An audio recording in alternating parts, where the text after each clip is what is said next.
You did not inherit your belief in God organically. It has all been programmed into you through tradition. Tradition that has been passed on. So even if you think, maybe as a child, that you came by your desire or want for Jesus organically, think again. By the time you have the capacity to even make a decision or a choice like that, you have already been programmed in the first 7 years of your childhood, your growing up time. So, when you then come around to being 6, 7, 8, 9, 10 years and onward, and you suddenly find yourself inclined to quote unquote seek God or seek a relationship with Jesus, that is based on the program you have received, as well as the trauma you were subjected to in your growing up years. What am I trying to say here? Your mind and your psyche have been conditioned, prepared to be the fertile ground to seeking a solution to your traumas. And yes, that early on in life, you have already experienced numerous events and situations of trauma that have left you feeling rejected, abandoned, have left you feeling lost, have left you feeling the victim, have left you feeling disempowered, right? The memory of your powerful divine soul has been wiped, has been crushed, and you're down on your knees now, and you need someone to set you right. And that is the instinct, the impulse driven by our trauma that will drive us to quote unquote God, to seek God. Because legitimately, because of our amnesia and because of the wounds, we legitimately feel lost. But what is lost is the remembrance that you are, in fact, God having a human experience. That God remembrance, that God consciousness has been wiped from our memory. So the entire premise of seeking God outside of yourself is a false premise, is based on a false narrative. It's a real narrative, it really happened, but it's based on the wrong perception, the wrong feelings. You know, that you have been abandoned in this world and now you seek someone to save you. But that someone is actually you. But you won't come into that realization until that memory is restored to you, right?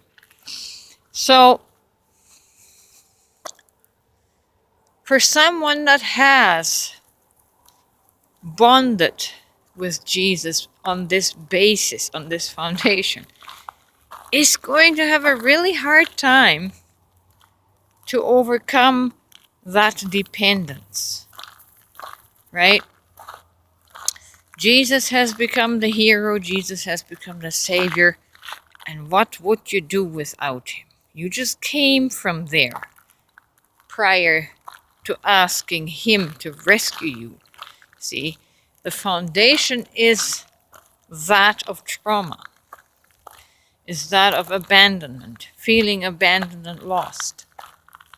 But why are you there? Why are you feeling that? Because you sustained the wounds. How does it say in the Bible? Sustained the wounds in the house of your own friends and family. Your soul got beat up and battered to where it's unrecognizable. Isn't there a Bible verse that says something about he was beaten and marred beyond recognition, and we only apply that to Jesus? But that's actually speaking of our soul. When our soul came into this life, incarnated, it got beaten and bruised and battered beyond recognition. Meaning, the resemblance of your divine essence, divine nature, the resemblance of God has totally been decimated and broken down in your soul, and your soul has become unrecognizable. That's what that verse is really referring to. Not Jesus, or not just Jesus, but to the Son of God. And I don't like these gender specific terms, but the offspring of God, which is your soul, the soul spark, that got so marred and broken and beaten beyond recognition. And that is us now. We don't recognize the visage of our soul. We don't recognize the divinity that our soul is. All we see is a broken human being in need of a savior.